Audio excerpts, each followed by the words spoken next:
Assalomu alaykum, qadrli Tog'li Fora kanali kuzatuvchilari. Bugun biz Farg'ona viloyati, Farg'ona tumani Shohimardon qishlog'ida video obzorimizni olib boryapmiz. Ya'ni bu joyimiz ana Shohimardondagi Ko'li-Qubbonga kirish joyi, ya'ni Ko'kko'l va Ko'li-Qubbon deyiladi. Shu joyga kirish joyi va shu bugun sizlarga mana shu joyda atrof manzarasi va Ko'li-Qubbonga chiquvchi taqirchani, demak, narx-navolari va bu yerdagi sharoit haqida qisqacha sizlarga video obzor qilamiz. Albatta bu videomiz sizlarga manzur bo'lsa, biz albatta xursand bo'lamiz. Bu Ko'li-Qubbon hududi Qirg'iziston hududiga qaraydi. Ya'ni shu Shohimardon sentridan Ko'li-Qubbongacha taxminan 5-6 kilometr chiqadi. Ya'ni Shohimardon sentridan va Ko'li-Qubbongacha mahalliy taksilar bor. Mahalliy taksilar bitta odamda 10 ming so'm, ya'ni bordi keldisi 20 ming so'mga to'g'ri keladi. Ya'ni mana shu narxlarga Ko'kko'lga olib chiqadi.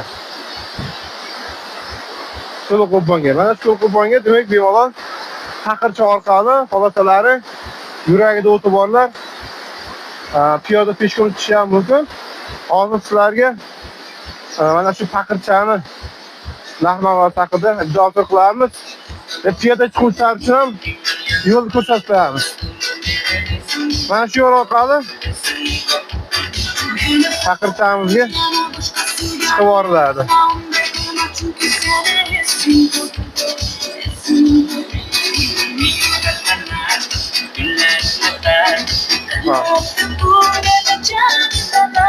Hozir narxlar so'raymiz va kassaga kelib. Assalomu alaykum. Taqirchamiz chiqish narxi necha pul? 50 ming kishiga borib kelishi. 50 ming borib kelish kattalarga. Yoshlarga-chi?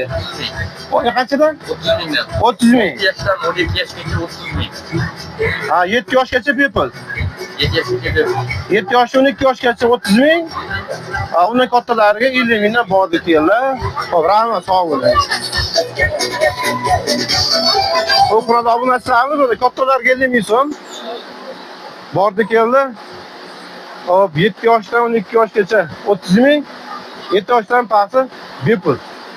Ana kanatimizga navbat tushdi. Kanatimizga chiqish joyi.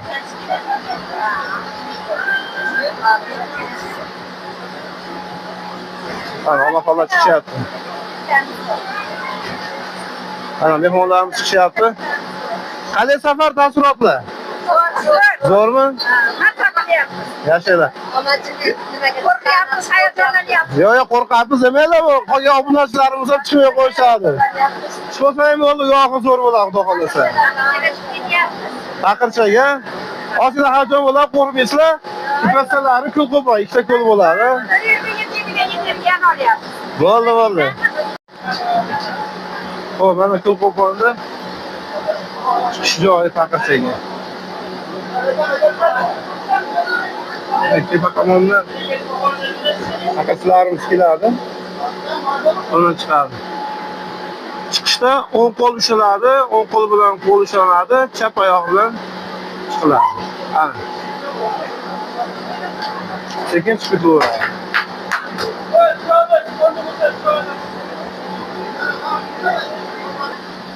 Bu taqirchamizni sayohat hani yurish vaqti 20 minut vaqt oladi, uzunligi 1700 metr.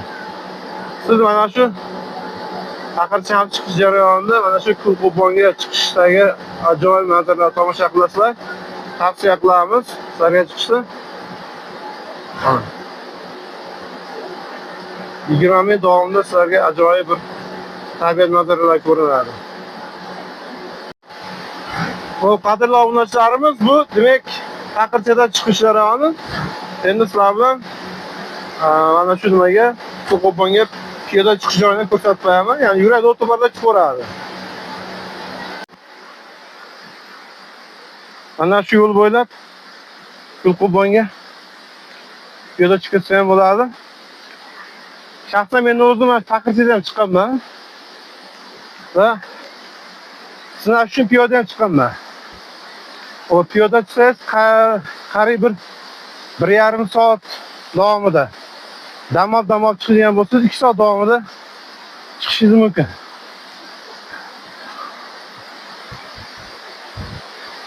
Mana Shohimardonni so'ylar.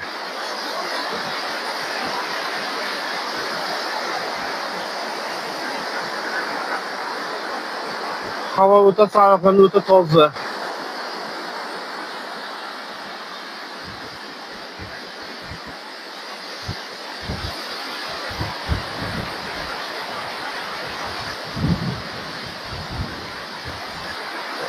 Hozir sizlarga bir narsa ko'rsataman. Mana shu ishlayib turgan hammasi bitta tunikdan chiqadi, tog' orasidan.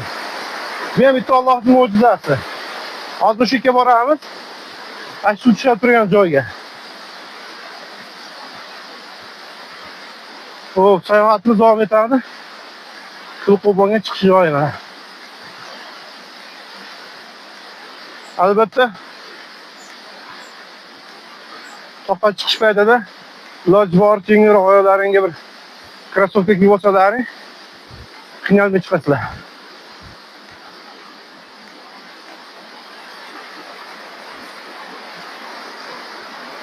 Thanks.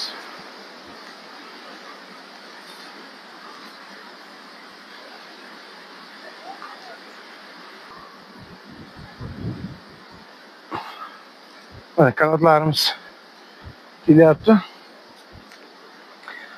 Kanatlarimiz to'xtab qolmaydi hech qachon. Mabodo to'k o'chadigan bo'lsa, qo'shimcha generator bor. Shu orqali ish faoliyati davom etaveradi, to'xtab qolmaydi. Bu qadrdonlar mana Ko'lqo'bonga chiqish joyi mana shunday ketadi. Sizlarga maslahatim, mana shu to'g'riga borganda, mana shu to'g'ridan emas, sal chaproq tomondan chiqsalaring, seldi yo'li bor. Mana shu seldi yo'li bo'ylab chiqsa bo'laveradi.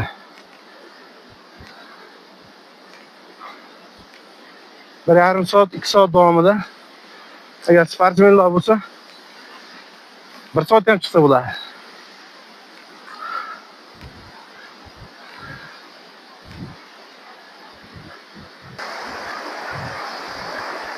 Sizlarga hozir bitta mo'jiza ko'rsataman.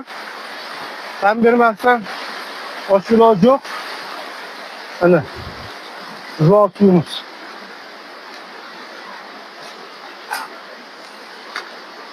Chiqib turgan joyini qaranglar. Ana shuncha suv.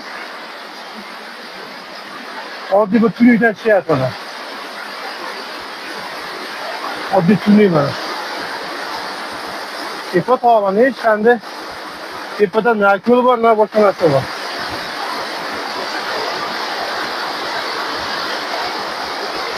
Mana suv chiqib turgan joyi.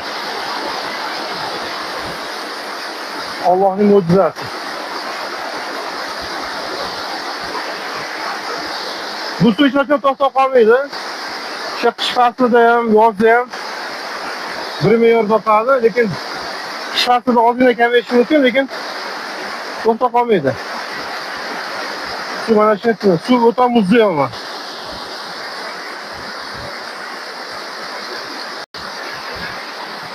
Mana shu joyga kelib, shu bir marta suv ichib ketishni tavsiya qilaman. Suv o'ta muzday, o'ta shirin. Mazza-yu.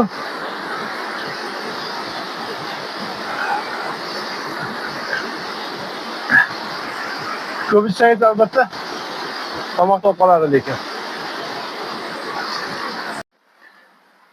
Ko'lqo'bonga piyoda chiqib turganda sizlarga bir tavsiya berishim kerak.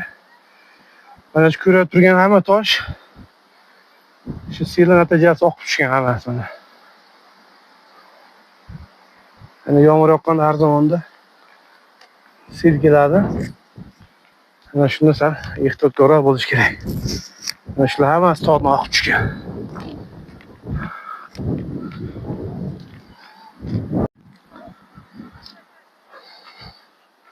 Hozirlari mana shu ana tepalik bo'ylab ham so'qmoq yo'li bor. Har so'qmoq yo'li bilan chiqsizlar ham bo'laveradi.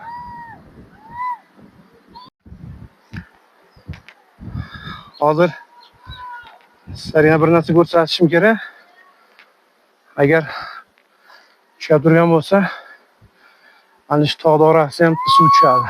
Endi buloq bor. Xudo xolasa, Xudo kuch qudrat berib tursa, mana shu tepaga chiqamiz. Ana turgan joyimiz hozir.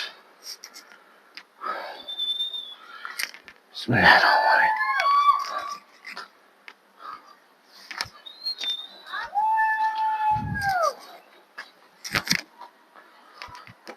Yo, bismillah.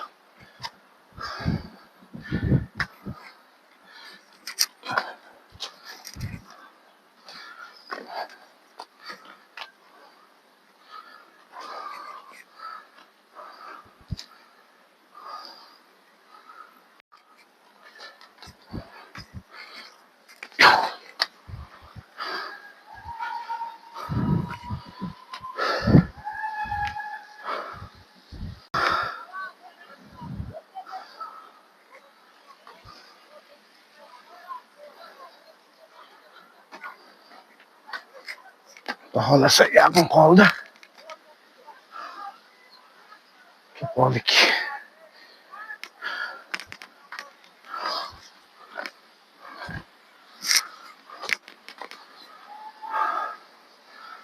Ana shu joy. Endi e'tibor qilmaysizlar.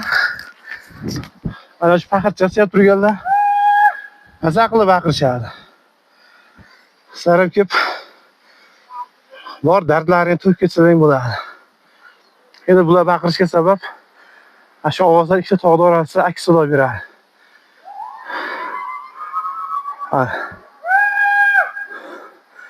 Xuddi indislar olamiga kelib qolgandek bo'laverasiz. Bular baqirishni eshitib. Tepaga qarab chiqib ketyapti, baqirishamiz. Xo'p, biz esa pishayotganimizdek tog' orasidan chiqib turgan buloq deymizmi endi. Shu yerga davom etamiz.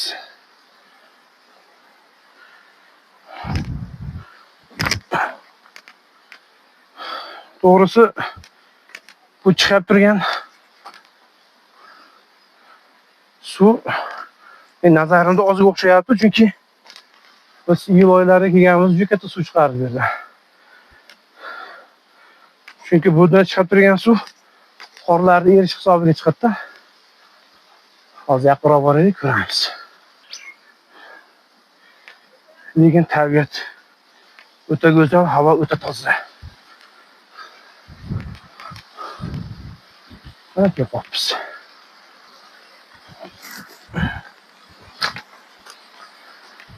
Mana.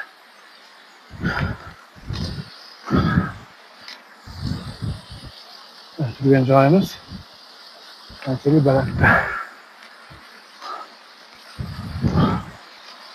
Mana mo'jiza.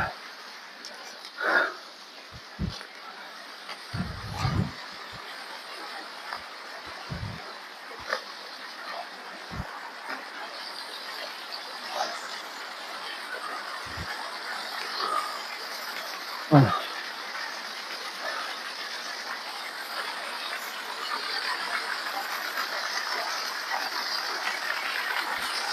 Yaqinroq boramiz, joyni ko'ramiz.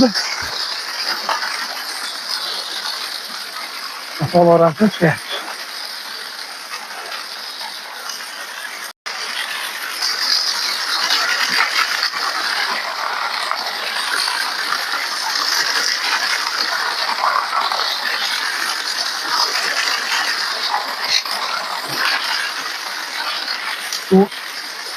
O'ta bo'lsa, o'ta shirin.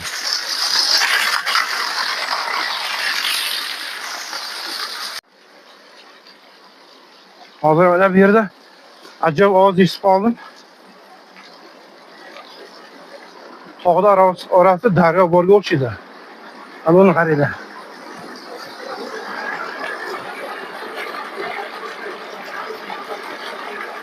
Ana shu ichidan o'tibdi.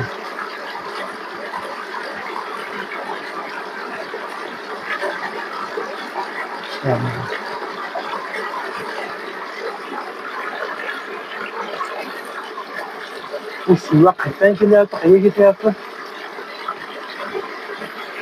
Bizga ayon emas lekin. Mana shu yerda boshqa o'rasini yeb ketyapti.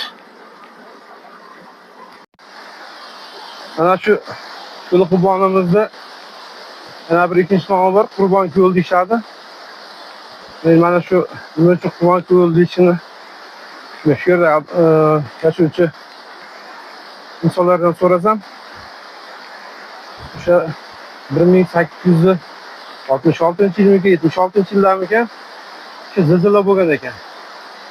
Ya'ni zilzila bo'lgan paytda mana shu soy bo'ylab, mana shu yo'nalish bo'ylab qishloq bo'lgan ekan. Shu qishloqda demak ko'chki bosib qo'ygan. Xuddi mana bunga o'xshab toshlar tepadan tushadi. Qisqasi qishloq tosh ostida ko'chki ostida qolgan. Shuning uchun bu joy nomi Qurbon ko'l deb ataladi. Lekin bu bo'lgan voqea. Endi balki yillarda turgandirman, agar yilini biladiganlar bo'lsa aniq kommentariyada yozishlari mumkin. Ve Qurbon ko'l ramziy deb atalishi shu. Ajoyib chiroyli qishloq bo'lgan, fuqarolari qishloq zilzila bo'lgan paytda tosh bosib qo'ygan. Shu bilan Qurbon ko'l deb ataladi. Ya'ni o'sha mana kanaldan chiqqanimizda ko'limiz bor, shu ko'llar shundan hosil bo'lgan. Agar ko'chki sodir bo'lganda, tosh to'kilganda selda, soyda yo'lini to'sib qo'ygan. Va nima deydi? Tabiiy ravishda ko'l hosil bo'lgan, Qurbon ko'l deyishadi.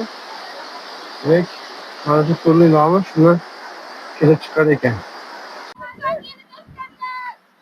Qadrli kanalimiz kuzatuvchilari, bugungi video obzorimiz sizlarga manzur bo'lgan bo'lsa, albatta shu videolarimizni eng yaqin do'stlaringizga jo'natib qo'yishni unutmang, like bosinglar, obuna bo'linglar. Albatta bosgan layklaring inshaalloh kanalimiz aktiv bo'lishiga xizmat qiladi. Agar Shohimordon masalasi bo'yicha qanday bir savollaring bo'lsa, mana shu dacha masalasidan yoki bo'lsam yo'lga kelish masalasi bo'yicha bemalol yozishlaring mumkin kommentariyada. Hammasiga to'liq ma'lumot beramiz yoki bo'lmasam kanalimizda telefon nomerimizni yozib qoldirganmiz. Bemalol telefon orqali murojaat qilishlaring mumkin. Va keyingi videolarimizda sizlar bilan ko'rishguncha xayrlashib qolaman. Salomat bo'linglar.